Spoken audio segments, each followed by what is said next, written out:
Hola, soy Proxy. Soy estudioso del cerebro y la conducta. Mi especialidad es el pensamiento y sus estructuras, desde el punto de vista teórico y desde el punto de vista conductual. Por recomendación popular he decidido dejar ese laberinto para dar la batalla cultural, a la que creo que le falta el componente psicobiológico. Las ciencias cognitivas son imprescindibles en el estudio de la naturaleza humana. Explican muy bien por qué las personas hacen lo que hacen y nos dan mucha información sobre lo que deberían hacer. Además, el análisis funcional, que es averiguar qué función biológica tiene una conducta, explica gran parte de los fenómenos culturales. Y en cuanto a lo cultural, hoy en día tenemos un problema grave. Cada vez que la cultura prescinde de la naturaleza del individuo para imponer un modelo hegemónico, ésta entra en autodestrucción o en decadencia. La posmodernidad afecta a la cultura moral y política de forma muy característica. Estas características son a veces un defecto del proceso de pensamiento y la articulación de las ideas, es decir, error formal, y otras, la mayoría, tienen origen en el pecado. De todos estos pecados, el peor es el pecado original. Pensar que como somos inteligentes y lo sabemos, podemos usar la inteligencia para superar nuestra propia naturaleza, como si la idea pudiera cambiar la materia, o peor aún, como si la política pudiera cambiar el ser. Sin embargo, deberíamos poder construir un modelo político-moral que minimice los efectos de esta espiral de decadencia. Deberíamos poder diseñar una teoría consistente sobre el bien y el mal y fomentar un pensamiento basado en la coherencia interna. Sin embargo, el pensamiento en la posmodernidad reviste tres características. Primero, el pensamiento superficial. Carece de profundidad. Además, se confunde profundidad, relevancia, complejidad y abstracción, que pueden parecer lo mismo pero que no lo son. Segundo, el pensamiento es estético, es decir, razona mediante significantes en lugar de significados. Y tres, el pensamiento es relativista. Poco hay que decir, salvo que en mi opinión esto es una consecuencia del idealismo moderno.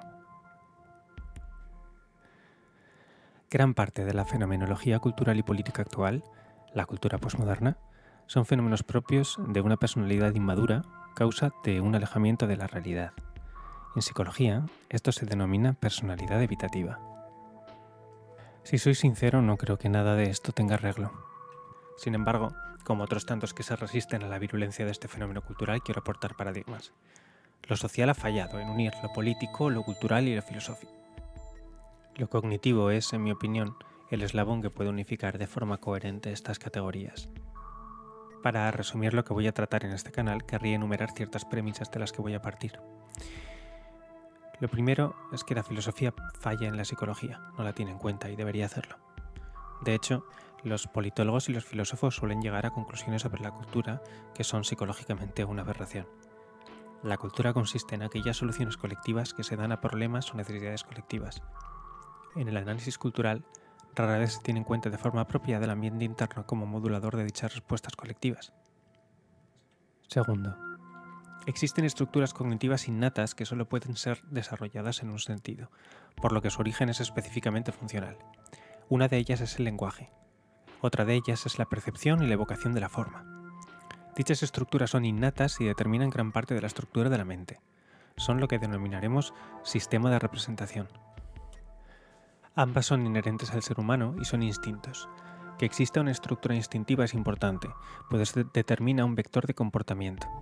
Un vector de comportamiento es una resultante compuesta por varios impulsos biológicos que provocan una conducta. La presencia de una estructura biológica influye más sobre la conducta que aquellas estructuras consecuencia del aprendizaje, por lo que no se pueden analizar las causas de la conducta únicamente como respuesta al ambiente externo, sea este biológico o cultural. Hay todo un universo psicobiológico como potencial causa directa de lo cultural. 3. El pensamiento posee las mismas características de las estructuras formales. Los defectos de toda lógica formal son los propios de la estructura que presenta el pensamiento y viceversa. Que el pensamiento tenga una estructura y la existencia de la lógica formal son el mismo hecho biológico.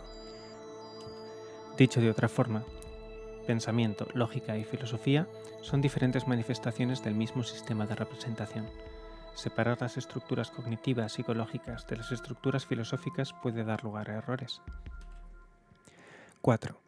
Voy a negar lo social. No creo que lo social sea una categoría válida.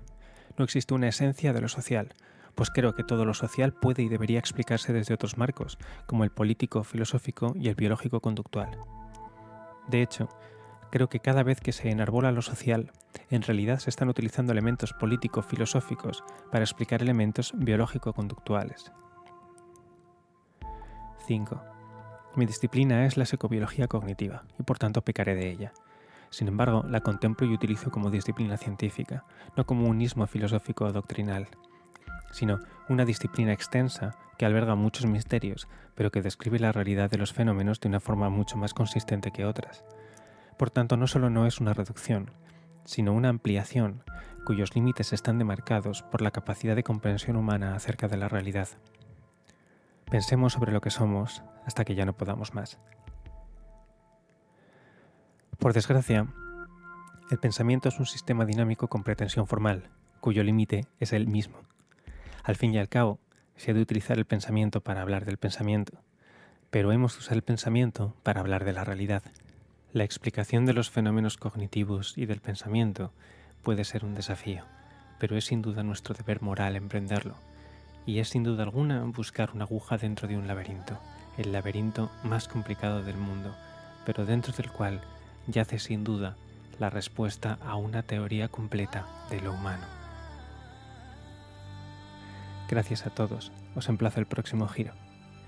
Bienvenidos al juego del laberinto.